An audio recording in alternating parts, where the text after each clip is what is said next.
Florida Maquis, you're crazy. There's nothing in Antarctica. There's wind, ice, rock, and snow. Some research stations, perhaps some penguins and seals, but the things that you've been uncovering on Google Earth Pro, they're just shadows, camera anomalies. You can't honestly believe that this image of a pyramid on the slopes of Mount Erebus is really a pyramid. It's clearly just more rocks and ice that have been blown by the wind and surrounded by the snow. It's only evidence that you've been watching way too much sci-fi, way too many episodes of Stargate, SG-1, Stargate Atlantis. All of these things have clouded your judgment. It can't possibly be real. Or can it? Navy captures footage of pyramid-shaped UFO's orbs 2 hours ago, 13 April 2021. Pentagon officials confirmed the footage was taken by the U.S. Navy. The Pentagon has admitted that a U.S. Navy destroyer captured an eerie night vision footage of mysterious flashing objects flying above it and another warship. The green-tinged video was gathered by the Unidentified Aerial Phenomena Task Force and leaked by filmmaker Jeremy Corbell, who made the documentary. He said he verified the startling video's authenticity after gaining information from an intelligence briefing from the Pentagon, where officials confirmed the footage was in fact shot by the Navy. This is from the USS Russell. This is the actual footage.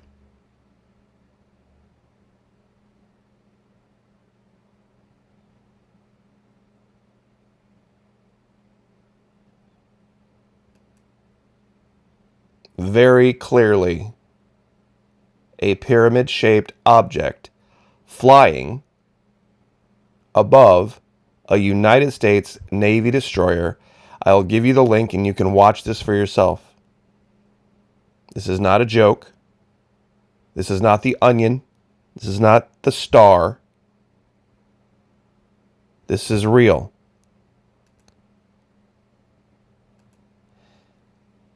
March 21, 2021, going on a month ago. Upcoming Pentagon report will detail difficult to explain UFO sightings. I think we can confirm, without any real doubt at all, what shot down this secret experimental aircraft that we also documented on the surface of Antarctica.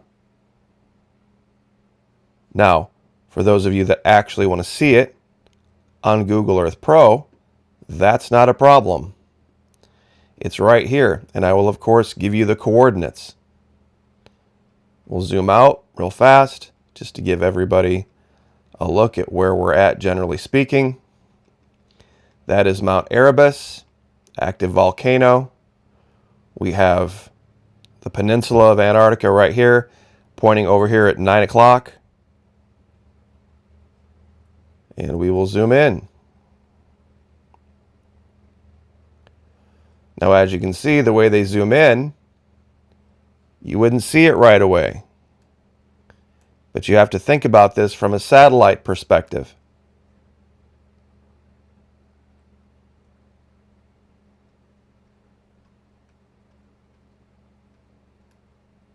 And there you go. Clear as a bell. Let's go ahead and measure this real quick. See how big around it is. If I remember right, it's not huge. It could definitely be a craft. It's not like it's 25 miles.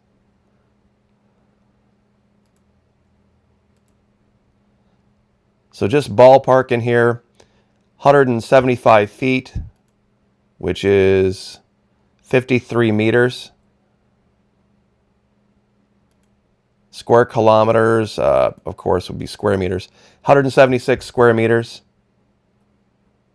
And like I said, the visual from this angle, somewhat difficult to get the exact measurements, but you get the idea. Now, very strange. Very close to it. Of all the shapes that we have shown in Antarctica, it would be nearly impossible to create these perfect geometric structures without the hand of some type of intelligence. But I'm sure many of you have already seen it. Very close. Thought about covering this a long time ago, but too many people were interested in other topics, so we had to move on. It's just the way YouTube is. Let's measure this one as well. It is, of course, a pentagon.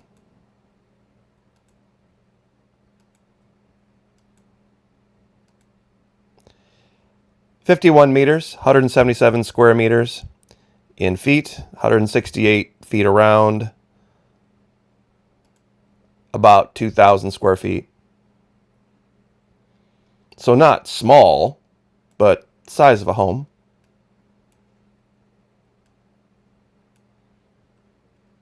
I mean, what are the odds?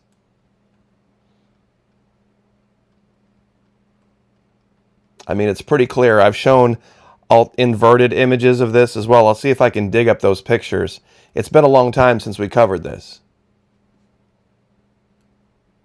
I wish YouTube were a different place than it is right now, but it is what it is.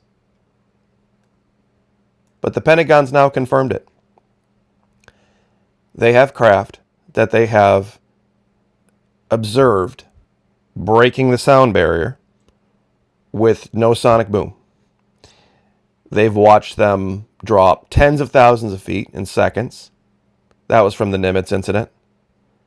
They've watched them drop out of the sky and enter the water with virtually no sound and no damage. Too many people are not putting the pieces together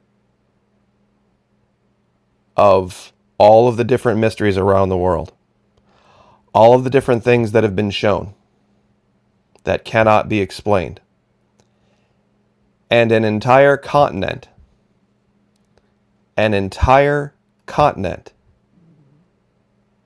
virtually unexplored.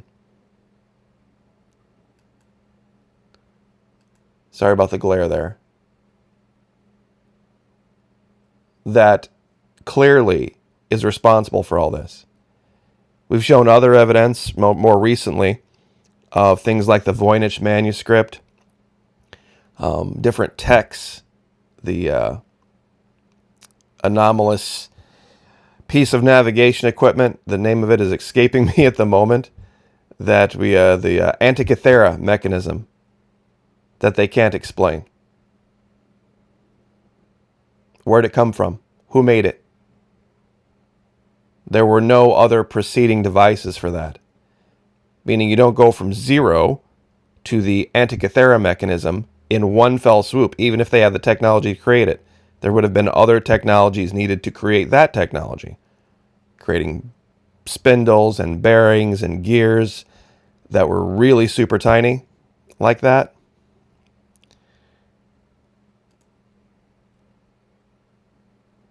It's just going to be our new reality in the next 100 years. They're going to try to keep it hidden like they have everything else. But eventually, they're going to come to a conclusion that we are not alone. And it ain't from outer space. It's right here on this planet at the southern pole. There is a race existing under the ice with incredibly advanced technology. And they have the ability to do things we can't comprehend yet. And just because they haven't sent an ambassador to Washington, D.C., doesn't mean they don't exist. I'm sure at some level they are probably somewhat either perplexed or annoyed at the state of the world as it is right now. Because it didn't used to be so. I'm sure they probably pine for the days of the Thracians, the Romans, the Persians, even the Atlanteans. A little bit easier to predict